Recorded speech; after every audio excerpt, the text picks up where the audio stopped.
ప్రజా ఆశీర్వాద సభకి రంగం సిద్ధమైంది. ఇదే అంశానికి సంబంధించి హుజరాబాద్ ఎమ్మెల్యే మనతో మాట్లాడడానికి సిద్ధంగా ఉన్నారు. ఎట్లా చూడొచ్చు కేసీఆర్ సంవత్సరం తర్వాత పాల్గొనేటువంటి సభ? 100కి 100% ఇలా అధికార పార్టీ ఉన్న కాంగ్రెస్ పార్టీకి రాజీనామా చేసి ఇలా బీఆర్ఎస్ పార్టీలో చేరుతున్నారంటేనే ఇది క్లియర్ ఇండికేషన్.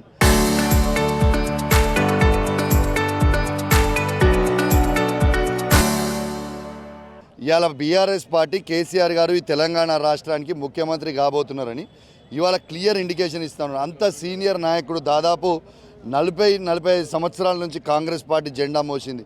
ఈ రేవంత్ రెడ్డితోని కాదు, ఈయన ఇచ్చిన 6 గ్యారెంటీలు పూర్తిగా మోసం చేస్తుండు, ప్రజల్ని మోసం చేస్తున్నాడు. క్లియర్ ఇండికేషన్ కనబడతా ఉంది. 100కి 100% మళ్ళీ ఈ తెలంగాణ రాష్ట్రానికి కేసీఆర్ గారు ముఖ్యమంత్రి కాబోతాం. ఇది pre plan meeting. At the same time Kaleshwaram lift irrigation project సందర్శన పేరుతోనే అక్కడ నస్రువేల్లో ముఖ్యమంత్రి రేవంత్ రెడ్డి సభ పెట్టిండ్రు. ఎట్లా చూడవచ్చు? సేమ్ టైం కానీ చాలా సంతోషిస్తున్నాయి నేను. ఎందుకంటే రేవంత్ రెడ్డి గారికి ఇవాళ కళ్ళు విప్పి కనీసము ఇవాళ ప్రపంచంలో అతిపెద్ద ఇరిగేషన్ ప్రాజెక్ట్ కట్టింది కేసీఆర్. దానికి చూడనికే పోతుంది కదా రేవంత్ రెడ్డి గారు, అది కూడా కేసీఆర్ కట్టిందే కదా. కానీ ఇలా కేసీఆర్ గారి సభని 4 కోట్ల ప్రజలు ఎదురు చూస్తూ ఉన్నారు. ఇలా మీ టీఆర్పీ రేటింగ్స్ రేపు చూసుకోవచ్చు మీ ఆర్టీవీలో. అసలు రేవంత్ రెడ్డి సభ ఇలా భూమి మీద ఉంటే మా కేసీఆర్ గారి సభ ఆకాశం మీద ఉంటుంది. ఆయనకి ఏముండదు సినిమా కథ. నువ్వు రాసి పెట్టుకో, 100కి 100% మా కేసీఆర్ గారిది.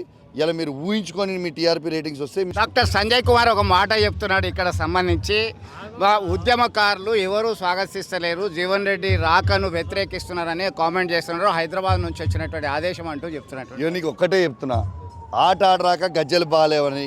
జగిత్యాలైన డాక్టర్ సంజయ్కి దమ్ముంటే, ఆయన మొగోడే అయితే ఆయన ఎమ్మెల్యే మా బీఆర్ఎస్ పార్టీ కార్యకర్తల భిక్ష.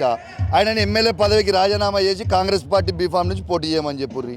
అప్పుడు ఆయన సంగతి ఏందో తెలుస్తుంది, నీకు డిపాజిట్ వస్తే తెలుస్తుంది. నువ్వు అంత పెద్ద హీరోవే కదా, మరి రాజీనామా చేయరా? నీకు సిగ్గులేదా?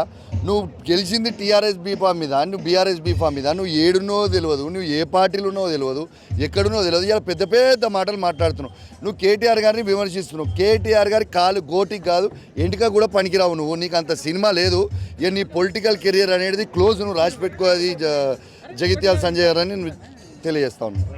మొత్తం మీద ఇప్పటికైనా కానీ ముఖ్యమంత్రి రేవంత్ రెడ్డి గుర్తించారు. కాళేశ్వరం లిఫ్ట్ ఇరిగేషన్ ప్రాజెక్టు సందర్శిస్తూ మరి పోటీ సభ పెడతా అనుకుంటున్నారా? ఇప్పుడు ప్రజలు చూస్తూనే ఉంటారు. రేటింగ్లో ఎవరిది ముందుంటుంది, ఎవరిది హైప్ ఉంటుంది అని చెప్పేసి మనం ప్రజలే నిర్ణయిస్తారు. లెట్స్ వెయిట్ అండ్ సీ అని చెప్పి చెప్తున్నటువంటి పరిస్థితి. విడుదల జాఫర్తో కలిసి చంద్రశేఖర్, జగిత్యాల నుంచి.